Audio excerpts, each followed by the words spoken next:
Governor Santilli, welcome back. I want you to know that on June 4th, I actually published a blog post.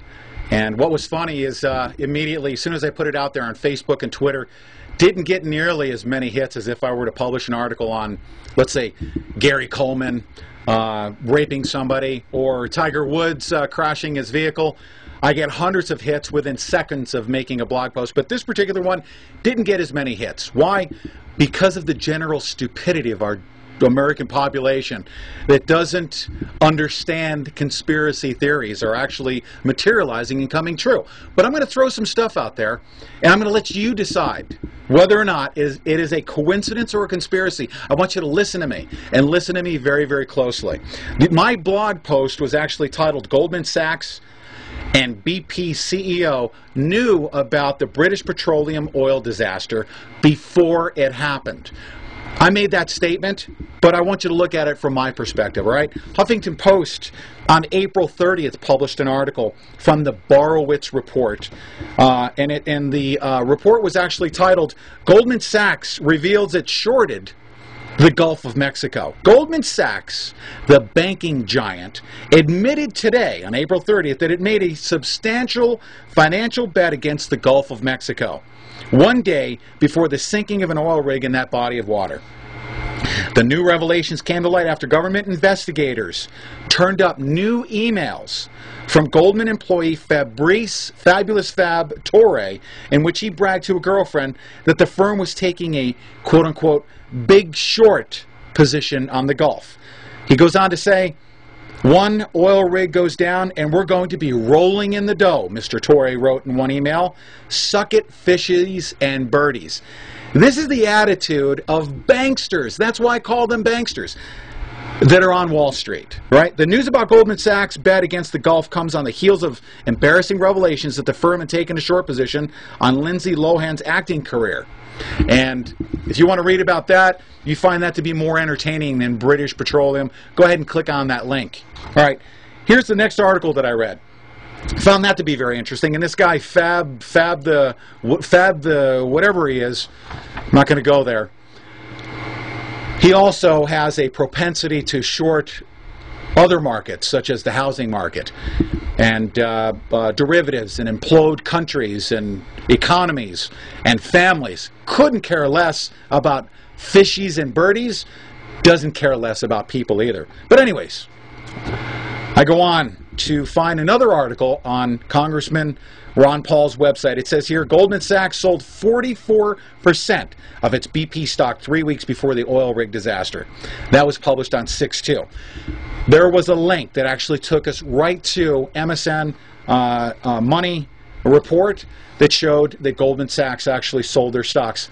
Then, on June 4th, Infowars.com published an article that said British Petroleum Gulf drilling disaster revelations indicate that international banking firm Goldman Sachs sold over 4.6 million shares of British Petroleum stock just 2 days prior to the explosion of British Petroleum drilling platform. What a coincidence. This sell-off of petroleum stock is now recognized as the largest single liquidation of petroleum stocks in the history of modern markets. With this liquidation taking place just 48 hours prior to the Gulf explosion, which now looms as America's worst ever ecological disaster, any intelligent mind must ask the questions, was this sell-off an act of insider trading? Did someone at Goldman Sachs have foreknowledge of the disaster? Could the disaster have been man-made? Who knows? I know. Then, putting all this together, find it just absolutely remarkable that Goldman Sachs does this.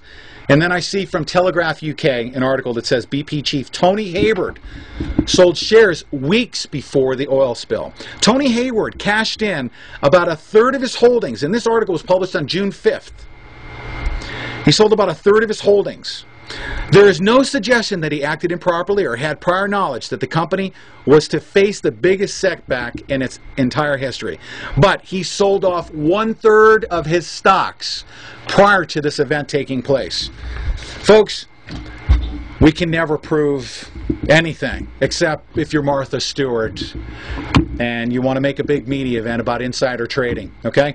These are the big boys. These are the people that capitalize on the misery, death, and destruction of American families, and families around the world for that matter.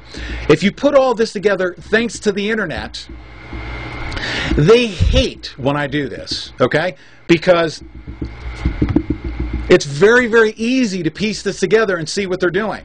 They're doing this to us. They're doing this to our families.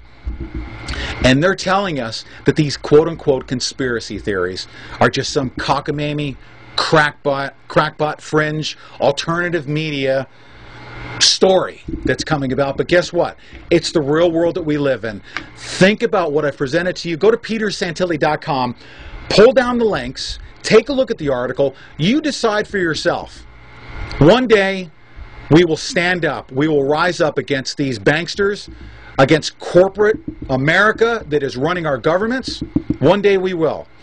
Until then, I'm Peter Santilli. I'll be publishing articles to wake everybody up. Each and every one of you needs to wake up soon, and we need to do something about what these folks are doing us. I'm throwing my hands in the air.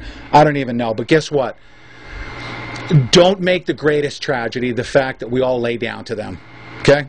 Don't make that the biggest tragedy. There are ecological disasters. We'll overcome that.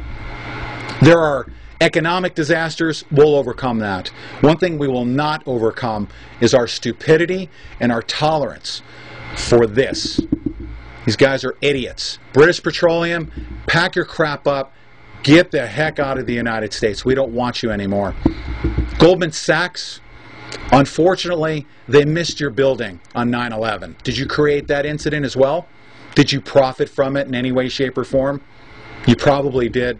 We'll never be able to prove it. But, like I said, they missed your building. If terrorism was a fact, if it was true, they would have probably hit your building, but they missed it. But you probably planned it that way. I'm Peter Santilli. Thank you very, very much for joining me. Have a great day, however you can.